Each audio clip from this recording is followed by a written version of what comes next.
भारत का एक ऐसा हिस्सा जो आज भी हमारे नक्शे में तो है लेकिन हमारे कब्जे में नहीं है। एक ऐसी ज़मीन जहां भारत अपना अधिकार बताता है लेकिन उस पर नियंत्रण किसी और देश का है। यह सिर्फ ज़मीन का टुकड़ा नहीं, यहाँ से गुजरती हैं एशिया की सबसे महत्वपूर्ण सीमाएं। यहाँ है दुनिया के सबसे ऊंचे पहाड़ और यही इलाका आज दुनिया का सबसे खतरनाक राजनीतिक टकराव का केंद्र है। हम बात कर रहे हैं पाकिस्तान ऑक्यूपाइड कश्मीर यानी पीओके की।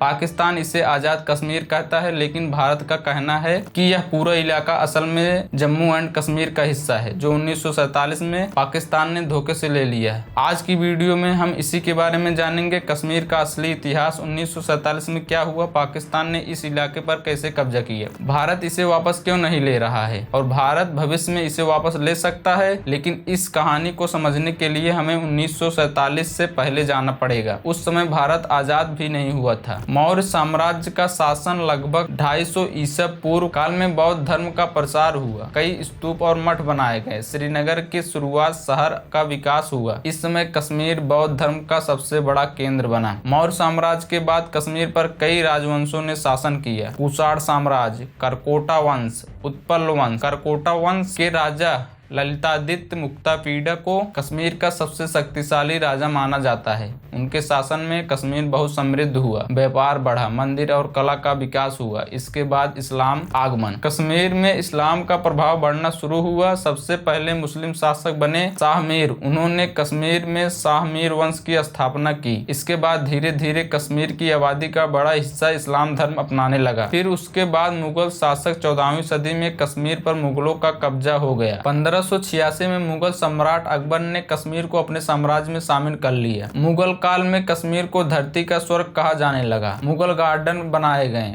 पर्यटन और कला का विकास हुआ। इसके बाद अफगान शासन, 1752 में मुगल साम्राज्य के कमजोर होने के बाद कश्मीर पर दुर्रानी साम्राज्य का कब्जा हो गया। अफगान शासन को कश्मीर के इतिहास में कठिन और दमनकारी काल माना जाता है। 1809 ईस्वी में सिख साम्राज्य के शासक महाराजा रणजीत सिंह ने अफगानों को हराकर कश्मीर पर कब्जा कर लिया। फिर उसके बाद डोगरा राज की शुरुआत हुई। 1886 में ब्रिटिश और सिख साम्राज्य के बीच ट्रीटी ऑफ अमृतसर नाम का समझौता हुआ। इस समझौते के तहत कश्मीर को गुलाब सिंह को सौंप दिया गया। इस तरह जम्मू कश्मीर एक रियासत बन गई। डोगरा राज लगभग 100 सालों तक चलता रहा। आखिरी शासक थे महाराजा हरि सिंह। इसी समय 1947 में भारत का और पाकिस्तान का विभाजन हुआ और दो देश बने, इंडिया और पाकिस्तान। उस समय भारत में लगभग 560 से अधिक देशी रियासतें थी। ब्रिटिश सरकार इन रियासतों को 3 विकल्प दिए, भारत में शामिल होना, पाकिस्तान में शामिल होना या स्वतंत्र रहना। उस समय कश्मीर स्वतंत्र रियासत थी।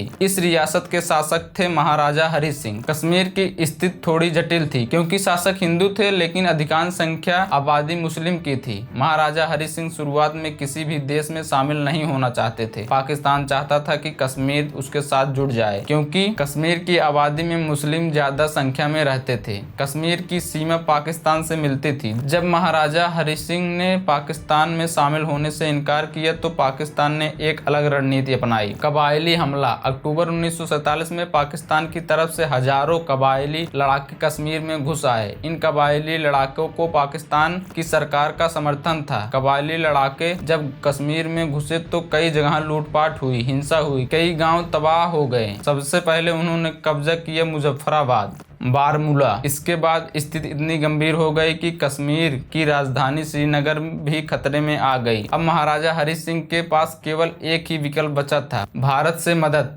महाराजा हरि सिंह ने भारत से मदद मांगी लेकिन भारत के नेताओं का कहना था कि हम आपकी मदद तभी करेंगे जब आपको कश्मीर को आधिकारिक रूप से भारत में शामिल करेंगे। इस समय भारत के प्रमुख नेता थे पंडित जवाहरलाल नेहरू, सरदार वल्लभ भाई पटेल। 26 अक्टूबर 1947 को महाराजा हरि सिंह ने इंस्ट्रूमेंट अविशेषण पर हस्ताक्षर किए। इस दस्तावेज के अनुसार जम्मू और कश्मीर आधिकारिक रूप से भारत में शामिल हो गया। भारत में शामिल होते ही 27 अक्टूबर 1947 को भारतीय सेना श्रीनगर पहुंची। सेना ने श्रीनगर एयरपोर्ट को सुरक्षित किया, कबायली लड़ाकों को पीछे ढकेलना शुरू किया लेकिन तब तक पाकिस्तान कश्मीर का 30% हिस्सा कब्जा कर चुका था। यह युद्ध 1 साल तक चलता रहा। इस दौरान भारत ने कश्मीर के कई हिस्सों की वापसी की। भारत के प्रधानमंत्री पंडित जवाहरलाल नेहरू ने इस मुद्दे को यूनाइटेड नेशन में ले गए।